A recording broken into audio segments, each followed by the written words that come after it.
Right, hi. My name's Anna. I actually work as an account manager at txtNation, so basically looking at what our accounts are doing at the moment, where we're seeing current trends, different flows per market. txtNation is a mobile messaging and billing aggregator. We work in 88 countries and over 200 countries of messaging. We've currently just expanded into our wholesale division for bulk, and we're currently focusing mainly on mobile optimized flows per market and kind of what you can do there.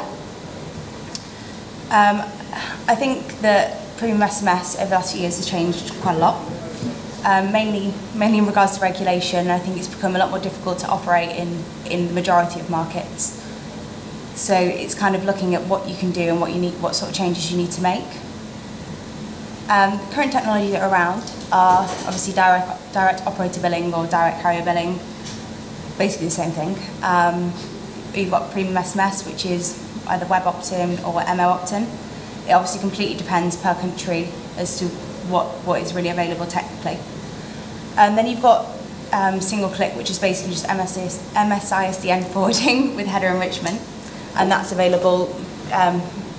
Obviously, if you pay for it in the UK is probably the one that's most well known.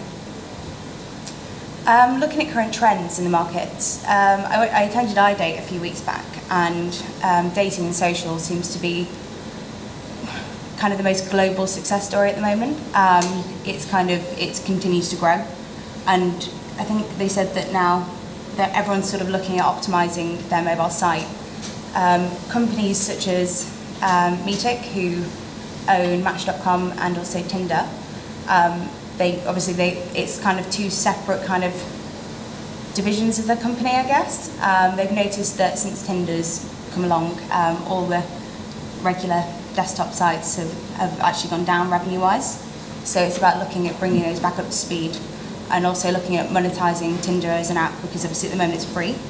I think it's kind of hurt the industry slightly, but all the other companies are now sort of like upping their mobile spend and things like that, because I think it's over 30% of views globally are now on a mobile site, and if it's not optimized, then you really are missing out. Adult as well, I think is particularly I know there's a lot of adult sort of content providers at this show in particular, and I think it's become a lot more difficult globally to be able to operate adult, but it's kind of about how you do it. In txtNation, we've actually seen a up in sort of click per play as opposed to subscription models.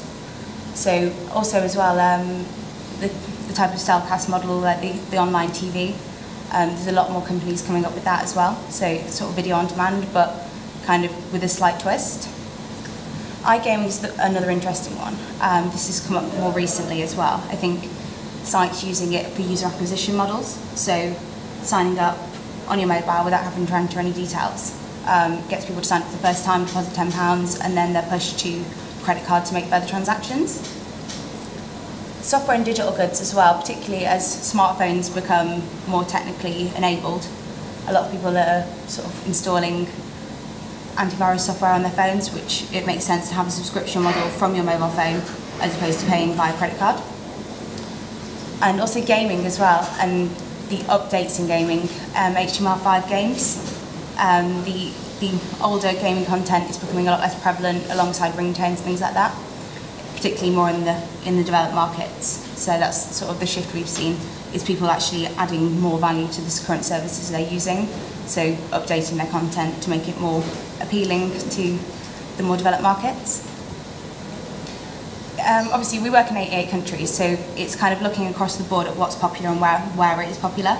You've kind of got the developing markets like LATAM and places in Africa, whereby we're seeing a huge increase in things that were popular in the UK and the Nordic regions sort of 5 years ago are now popular there. So what companies are looking to do is sort of they've moved their UK stuff forward, and they're investing more in the content that they're distributing there. And then all their older stuff isn't just going to waste, they're then expanding into other markets as well. It's interesting actually, because if you look at the amount of spend you get in the UK, you need a lot more transactions in developing markets to be able to get the same return back. There's been a big increase in things like drop-down billing and multi-billing as well in developing markets, so that Obviously, there's a lot more prepay users, so no credit errors and things like that. So it's about looking at what you can do in those markets to be able to increase your conversion rate. Huge markets at the moment are in LATAM, particularly for gaming, content and dating, because I think the use of credit card is a lot less prevalent there.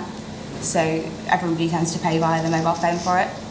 The more mature markets, I'd probably say main areas of Europe, the Nordics now and the UK, you can get upwards of sort of 80+% network payout. So it's making things that wouldn't be possible due to fixed costs previously, people are now paying via mobile. Seen a really big increase in, like I said, antivirus software and different pieces of software that do come with fixed costs to companies. But now, because they can get a higher return on what they're selling, there is actually a massive increase into getting people to pay by mobile if they're accessing it via the mobile website. I've just got some examples now of the types of flows that are doing really, really well. Obviously, I know everyone puts a lot of emphasis on conversion rates and mobile optimized flows. In the UK, you've obviously got Pay For It, which is, I think, becoming stronger as a brand as well, because people are now starting to recognise that it's kind of, in the same way you'd sort of see PayPal and you trust it, it's becoming a lot more like that. It looks very clean and it looks very sort of compliant, so it's, obviously it keeps the regulators happy, it keeps the networks happy, and it gives sort of a combined user brand for everyone to recognise. Physical goods is an interesting one. I think as the development of the e-money licences, obviously Voca have got one, Oxygenate have got one, this is becoming a lot more interesting. This is actually a campaign that was worked on a few years ago with Vodafone. It was a test campaign for Pizza Hut. I think that this is something that will happen in the future, but it's a lot more difficult due to the banking regulation. I think they're kind of a little bit cautious into mobile networks becoming kind of banks in a way, and paying for physical goods is slightly more difficult in the UK than I think in other markets. But with the e-money licenses, it will be easier to do these types of deals. In Switzerland, you've got EasyPay. Switzerland is majority market share with Swisscom, so you're looking at about 65% market share. As you can see, Switzerland is pretty much Swisscom, so you have a single click flow and it is pure DCB, and it's very interesting. Plus you have sort of backing of the networks there as well. It looks once again looks like a brand you can trust, and I think that's really, really important for certain companies. Then you've got things like Ireland and Finland, where single click billing is available. It looks very much like Pay For It. We sort of used the template of Pay For It, but it is fully customizable. So it's interesting because obviously a lot of people want to be able to control what their users see. So these types of flows, a lot of people find, I guess, more exciting than a payment window, because you can actually control and you can incorporate it in. I think it's really important as well to keep users on a page. Like, we see a high conversion rate if like when Pay For It's integrated straight onto the payment page and it's just a drop down as opposed to taking users off into another page, and that affects your conversion rate massively. Obviously, with the amount of sort of affiliate marketing and spam and things in particularly the UK, being taken off to a separate page can probably look like it's another company you can trust, and it can be taken you off anywhere. So I think it's really important to keep it all on the same page. Sweden Y-Wallet is kind of like Sweden's answer to Pay For It to a certain extent. I think when this was first launched, it was less popular because obviously you had to sign up before you could actually make a purchase. I think they've now realised the kind of error of their ways because nobody was really signing up for it. So now for the first transaction, you don't actually have to sign up, so people can actually test the service out before they actually sign up for it. Sweden, it's not single click on subscriptions, but it is single click on repeat transactions. So this could be particularly good for things like pay per play, mainly used for gaming actually in Sweden. It's a very clean flow, and although it is Y-Wallet branded on here, it is customizable as well. So if you can't get single click, and which you can't in some countries, the webpin opt-in is definitely the cleanest way to go. It's a lot better than having to reply straight from your phone if you receive a pin.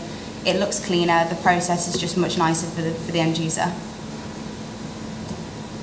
So yeah, to wrap up, I think mobile optimised flows probably are going to become more prevalent, particularly in developing markets. We're seeing a huge rise in people actually requesting direct operator billing. But I think it's just as important to also still look at premium SMS. I don't think it's a dead technology. Everyone puts emphasis on it's got to be direct operator billing, but if the outpayments are just as good and you're able to make the flow work just as well, then I think premium SMS is still going to be something that should be considered. I think it's just really about the way you do it.